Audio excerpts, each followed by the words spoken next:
ngiye ku ngingo ivuga igipapayi. Igipapayi kivugwa aha kibamwe amoko uko nkeka ngewe bimaze kubona kese kwenda kuyindi migabane na amoko abiri.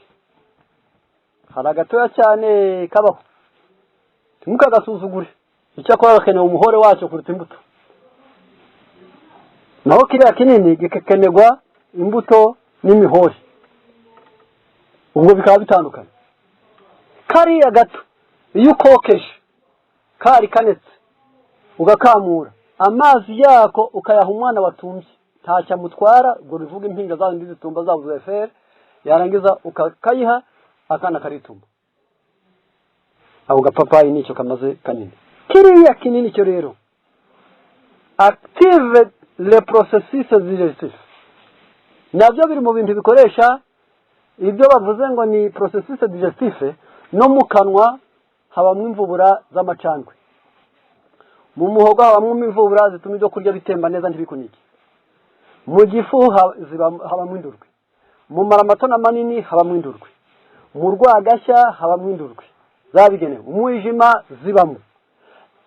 Aha hose mvuze niho hitwa ngo ni urwungano rw'imyanya igogora. Igipapayi gikoraho hose. Muri uko gukoraho hose reka nifuza ko mumenye ibi ngibi. Haravuze ngo aho ikora ndavuga bike cyane.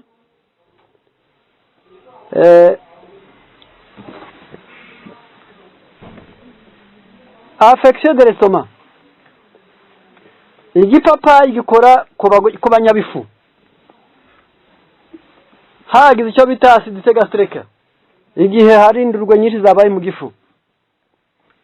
Hernie hiatale, hari igihe kibaho yarangiza abantu bakagira ibyo bita hernie buri gihe, abantu babyumva kuri ntabwo baba bizi.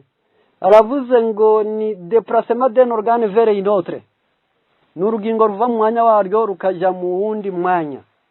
Iyo rusanze urundi ruhari rurabyigana, rwabyigana hakabyimba ikaba icyo bita hernie. Wagira hernie mu mara cyane cyane ku bantu b'abagabo, wagira hernie mu gifu cyane cyane ku bantu b'igitsina gore, wagira hernie mu mugongo iyo bita hernie discale cyangwa se ziriya za nerf sciatique.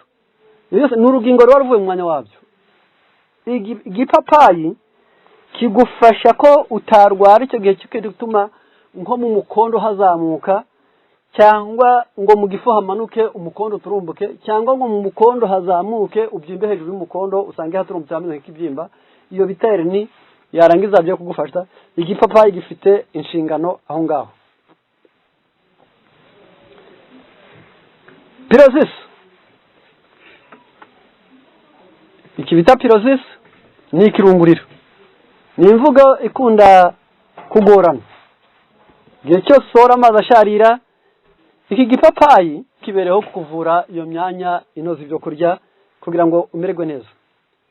Dyspepsie biliaire et pancréatique. Iki gipapayi gifite akamaro ku bantu bafite agasabo k'indurwe gahorana intege nke. Umwijima uhereza indurwe ndikayirohe mu gifu no mu rwagashya, ishobora gutindamo igakonjeramo ikazabyara amabuye, ibyo bita calcaire cyangwa se ibyo bita lithiase. Iki gipapayi kirakenewe ku bakeneye ko umwijima wabo ukora neza n'agasabo kabo k'indurwe gakora neza, ndetse n'inyama imeze nk'ururimi iri munsi y'igifu ari nayo ibereyeho kubika indurwe, zibereyeho gufasha amaramato kugogora. Aba bantu bose bakeneye igifu, bandi bakeneye igipapayi. Affection intestinale, abantu bose bafite ikibazo cy'amara yaba mato cyangwa manini barakeneye igipapayi. Son action adoucissante sur les muqueuses digestives et antiseptique relative en cas de gastroentérite. Uko kugenda cyoroshya amara no koroshya indi myanya yose inoze ibyo kurya bituma gifite akamaro ku bantu bakunda kuribwa mu mara manini no mu mukondo. Edecolite antujare, n'igihe waba uribwa amara manini mu bwoko bwose, infectieuse yaba ari ibyuririzi birimo iriserese, yaba harimo ibisebe, spastic ukoroyirite amara yagize imvururu, hose abakeneye igipapayi. parasites intestinaux. Igipapayi givura n'inzoka zo mu mara. Le latex de la pulpe de la papaye, ya makakama ya mata yacyo yo mu gipapayi, aravuze ngo y'ubwayo ifite akamaro, ibyo bita vermifige contre les parasites intestinaux, notamment les ténia. Icyo gipapayi kivura inzoka zo mu mara n'imanika idasigaye. Aho niho bakubwira bati iyo bari kugisya cyangwa bari kukirya, bagura bati nawe n'igihe uzabugisatuye wenda uzafite blender yo kubisya, uzafataho impeke 10 za mbuto zacyo, ufatanye n'iyo mihore urye, uko niko bavura inzoka. Affection de la peau. Igipapayi gifite ayandi mahirwe yo kuvurira abantu uruhu. Par sa richesse en provitamine, bitewe n'ubukungu gifite muri mavitamine, la papaye fait partie de l'alimentation recommandée en cas de maladie de la peau comme les asthmes, les furonculose et l'acné.